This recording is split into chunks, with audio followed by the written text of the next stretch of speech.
Leral.net, s'informer en temps réel. Site d'information exclusive numéro 1, www.leral.net. Donc je disais tout à l'heure, en tout cas je vous remercie et je me félicite de la présence du PDG de Vinci Énergie, des équipes de Vinci Énergie Sénégal ici à nos côtés pour lancer ce projet important. Je disais tout à l'heure dans mon propos que nous devons être à la hauteur des ambitions du président Macky Sall pour le Sénégal.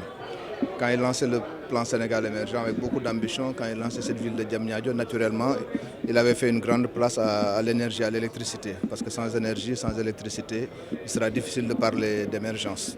Et c'est pour ça, au niveau de Sénélec, cette ambition nous oblige à élever notre niveau d'exigence, en termes de planification pour être déjà dans une cohérence globale du système électrique, qui veut qu'à partir du moment où l'État du Sénégal a choisi le mix énergétique avec une bonne part de renouvelables, cela nous impose de bâtir des réseaux solides, mais également qui seront pilotés de façon intelligente. Il a parlé tout à l'heure de smart grid, parce que sans la souplesse d'exploitation nécessaire, on ne pourra jamais intégrer un maximum d'énergie renouvelable.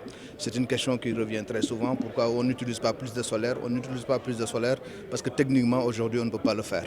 Et justement, ce projet participe de ce qu'on appelle ce maillage qui va nous permettre d'avoir des réseaux un peu plus forts, beaucoup plus résilients et donc à même de supporter un peu plus d'énergie renouvelable qui par définition, que ce soit le solaire ou l'éolienne, sont des énergies intermittentes et l'intermittence n'est pas facile à gérer.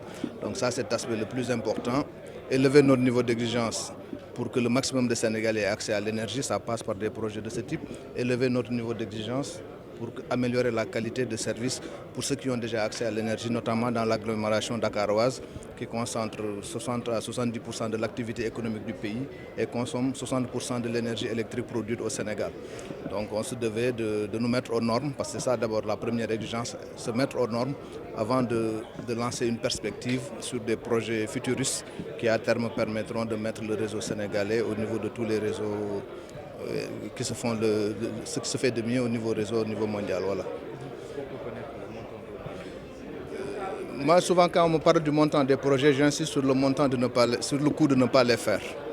J'insiste sur le coût de ne pas les faire. Dites-vous qu'il y a 5 ans, on connaissait 1 mois et demi sans électricité au Sénégal. Si vous faites le calcul, c'est l'équivalent du coût du projet. Donc avec les pertes que nous avons subies ces années, on aurait pu construire ce projet-là. C'est comme ça qu'il faut raisonner. C'est 200 millions d'euros sur 15 ans, 2 ans de différé, à peu près un peu moins de 2%. Donc c'est un taux qui a été rarement vu dans ce secteur et pour des projets aussi importants, largement compétitifs, avec un retour sur investissement qui est garanti. Et donc c'est un projet qui a été bien étudié et comme je disais, l'impact pour l'économie est sans commune mesure par rapport au coût. Parce que si on veut vraiment généraliser l'accès, mais surtout réduire les coûts, il faut qu'on travaille à avoir un système robuste qui puisse réduire les pertes techniques que nous avons et les pertes non techniques également. C'est un projet global, c'est un projet important à Vinci, mais qui vient s'insérer dans un projet beaucoup plus global. C'est la même chose qui se fait avec le MCC que nous avons signé. Le Premier ministre du Sénégal, vous l'avez suivi il y a 48 heures, l'a signé à Washington. C'est la même chose qui se fait aujourd'hui. Il y a une continuité, il y a une complémentarité de l'ensemble de ces projets pour à terme, à un horizon pas lointain de 2025, qu'on puisse avoir un système électrique solide qui puisse assurer l'accès universel à l'électricité à tous les Sénégalais.